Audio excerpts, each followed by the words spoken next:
Welcome to another episode of Latinos Who Thrive, the podcast where we celebrate the stories, achievements, and resilience of Latinos from around the world.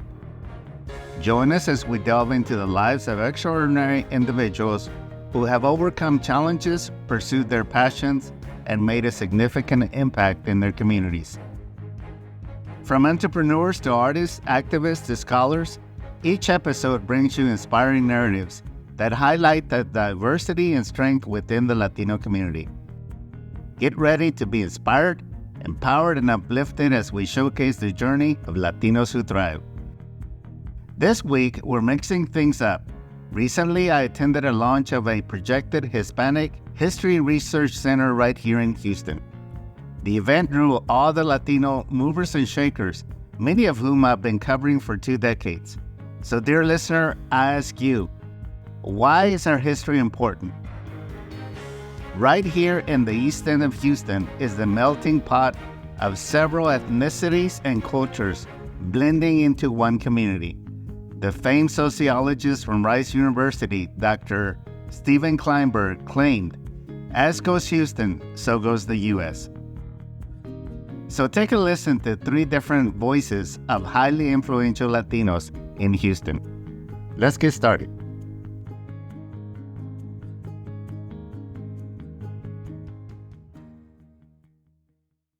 Give us your name. Saul Valentin. So tell me what your experience here today. I think this was a historic moment. What was your experience?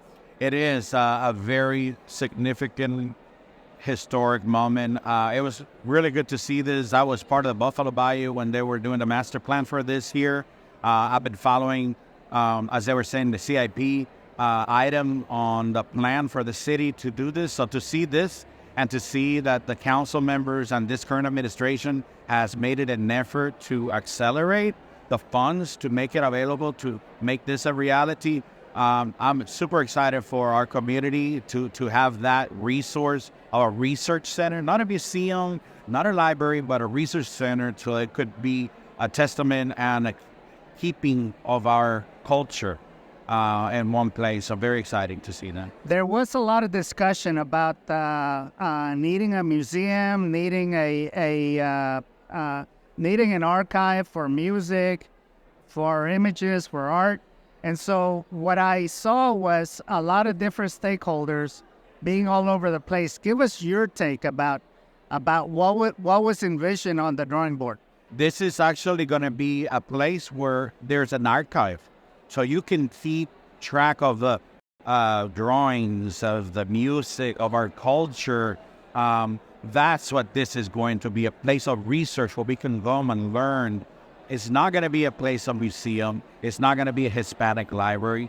There's going to have to be a lot of more work done to bring and work with those other organizations to bring those other projects into reality. But this is one critical, awesome first step forward. What would you tell Houstonians moving forward that they need to do in order to be a contributing force? You know, we heard the council members say, come and talk to us, get involved. And that's exactly what I was just going to say.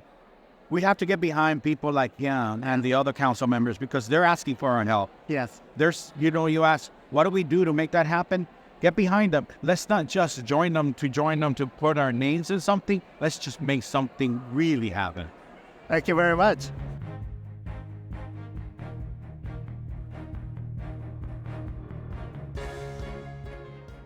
This is Jose Monterrosa from Imagina Communications. Jose, I think this was a historical event for the East End and for Houston. Tell me what's your experience. Well, definitely something that is going to drive a lot of interest to the area, simply because we are creating a center or a research center that is going to encapsulate the history of Latinos in Houston. So there are a few things that need to be worked on, and we heard a lot of feedback from the community. So that is something that they need to process and obviously transform it into something else. But I think that this is very promising for the East End, and it's going to add a lot of value to the community. Awesome. Thank you. Yeah.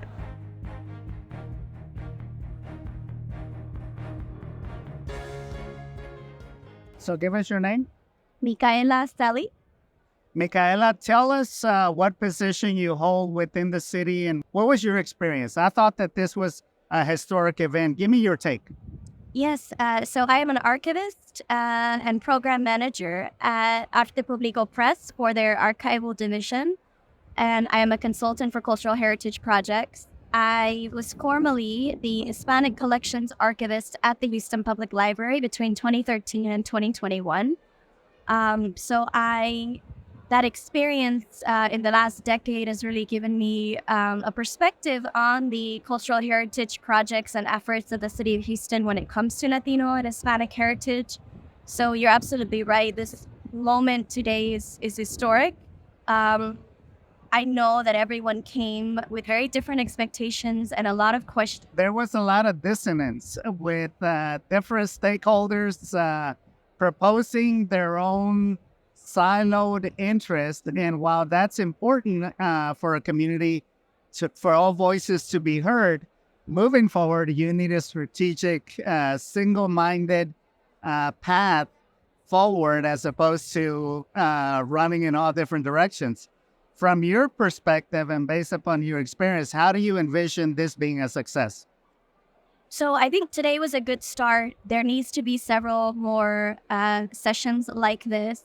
I think the library, the issue with the Houston Public Library, the city of Houston in general, has been that they do continue to work in a silo and do not necessarily gather input. And I think there's two things happening today. That is, one, we needed to find out what is the library's plan and what is the status for this center, what are they envisioning, and how are they going to make it happen.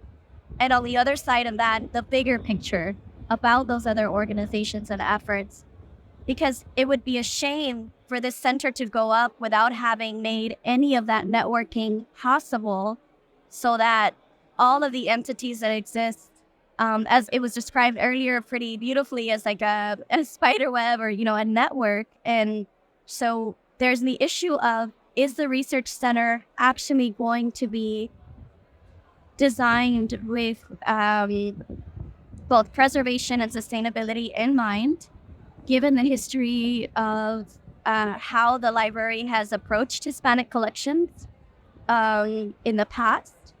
And then beyond that, are they really going to find ways to be part of the larger network that is happening in Houston so that we really are addressing all of the needs that we have?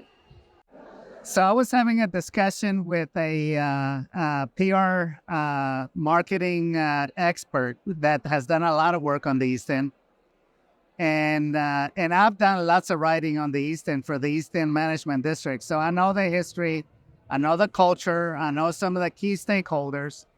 And what he and I were discussing was how this Latino ethos, the Hispanic, Mexican American, however you want to call it, doesn't really have a prominent voice like, say, San Antonio, how San Antonio has marketed San Antonio as a Latino cultural mecca, to where it draws a lot of conventions, again, marketing the Latino culture, the food, the mariachis, the mercados. From your perspective, what do you think is missing on the East End to be able to really single focus market the whether it's this event or whether it's the East End as a Latino mecca?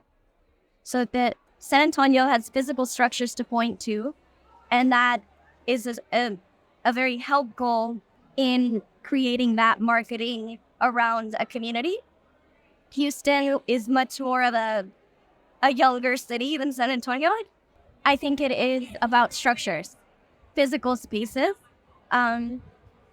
We need to be able to literally point to something that has our name on it, has our culture on it in some way beyond the many murals that we have, but an actual place that generates income, is a tourist spot, and a place for those that already live here, we can go to it, and then to encourage others to visit. I think it's the buildings and the spaces that are really what make would start to create that sort of feeling around, oh, ownership, right?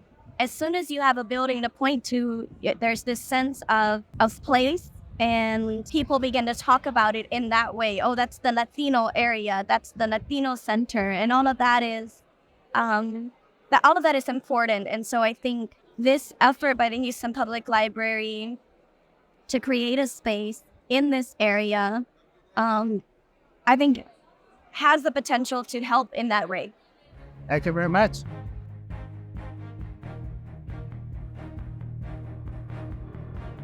So there you have it, my friends. Is Latino history important? You bet it is. It's been said that history is left up to the winning side of a war.